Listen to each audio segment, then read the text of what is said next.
Welcome guys, the Mad Rambo here. In today's video, I'm going to show you some cheeky tips on how to make a lot of money really early in a new world. Just want to let you guys know that I'm a full-time content creator on Twitch and YouTube. And on YouTube, we're trying to hit 500 subs by Christmas. So it'd be awesome if you could leave a subscribe and a like on this video. And if you want to catch me streaming, the links are in the description underneath this video. So some of these might not be completely in your face obvious, and some of these might not fit in with your playstyle, which is fine. But if you want to make as much money as possible to buy your potions, your gear, even settlements, and I'm talking about settlements before other people might be able to get these settlements, then this video will be of use to you. We'll go through several different ways of what we've found out which are good to make a lot of money very quick. So the first thing is we're going to show you how to be able to craft some of your tier 2 and tier 3 gear. Now, I know a lot of you will be saying, well, Rambo, we can't. We've got to wait until our settlements have been upgraded. No. So it has been confirmed straight off the bat that there are going to be 2 outposts which are able to craft tier 3 and tier 4. These 2 settlements that are confirmed, one is in a Great Cleave and one is in Shattered Mountain. Both of these are at the top of the map. Eden's Grove might have this as well, as it's also a level 60 end game area. Now these zones, because they're the furthermost most north of the map, you can do these at level 1, or you can get to them to level 1. But I would recommend wait until you're around level 15, level 20, because of the mobs here. They'll probably one-shot you. You could also go up as a group, which will offer you a bit more protection as well. All right, so obviously if you die along the way to these areas, it's a very long walk back. Nobody wants to do that. It will take too much time. So I would suggest setting up a respawn point up at Brightwood, Morningdale or Weaver's Fen, because they are the closest. Or alternatively, probably the best thing to do is, as long as you've unlocked them anyway, is to place a camp down. Close there, up there, whatever's easier for you. And then you can also use this as a respawn point whenever later on down in your travels through Eternum, so you can quickly get there and back. You can transport your stuff, your resources there and back, so you can craft your stuff. But there is this, so once you get to Shattered Mountains, for example, you will be able to use those as respawn points anyway. So say if you set Shattered Mountain as your inn and you are wanting to go back there crafting regularly anyway, this will make it a lot easier for you. So a place like Shattered Mountain is really good because it will enable you to start crafting tier 3 items in the first few days. The thing is with places like Shattered Mountain is tier 3 is the lowest you can craft there. Also, no one can overtake these lands. Nobody can set new taxes or anything. So the prices will always stay the same. You are going to be able to make tier 3 bags, which is one of the most profitable things in the early onset of the game, along with jewelry and tier 3 food, which we'll go over all of these a little bit later.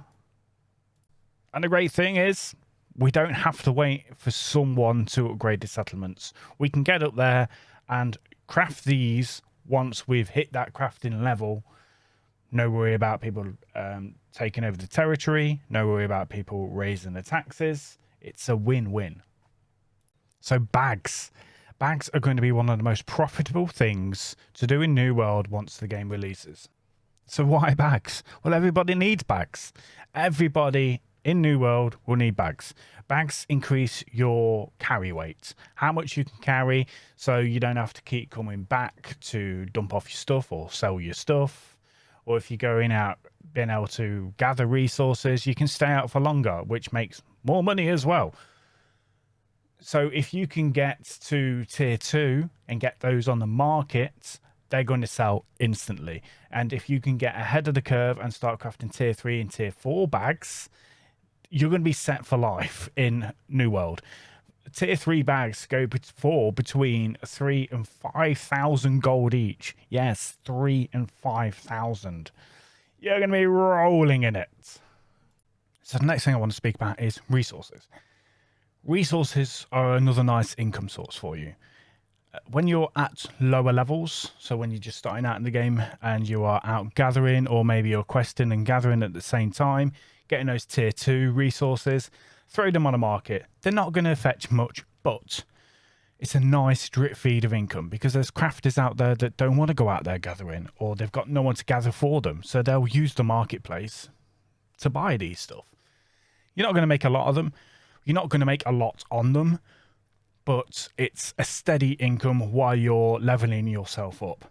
Once you hit tier 3 and tier 4 resources, I would suggest holding on to these. The reason being is you want to wait until these crafters are up to your level of crafting the resources you're gathering, which then these will start making more profit. The next thing is, if you're gathering stuff or you come across stuff that will go into keystones for expeditions, I would hold on to these. The reason being is maybe you want to go out and do expeditions, or your company will want to use them, or your friends. As they've been crafted into keystones, you can also put them on the market and sell them for quite a bit of money. These will always be useful. Same with food as well. This is really important because tier 4 or 5 can go into anything, even when it's not required to go into them. They can be used to craft light rations or light meals. So bear in mind, don't use these when you're crafting, because often it'll automatically try and put these in. So try and make sure you trade these in for tier 1 or tier 2, because you don't want to be wasting your tier 4 or 5 ingredients.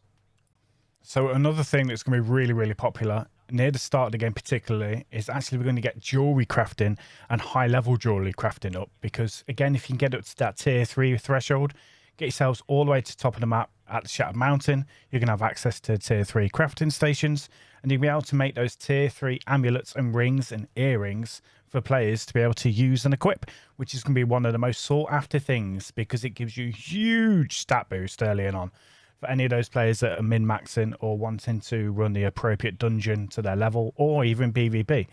Everybody's going to want jewelry at some point.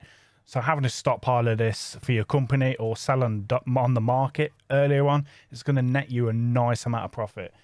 And this is going to be very, very useful of providing for yourself, for you to be able to create your own jewelry, and then obviously to sell them and make a lot of money. So, consumables, which are potions and food, which is the staple diet of any MMO, and New World is no different. To level up your potions, which is the Arcana, which will do any boost, any mana, any health potions, and then cooking, which is, well, cooking. You will always need these as you're leveling and questing around. So will your company, which will also mean that so will people want to buy these on the marketplace, which will make you a decent amount of money.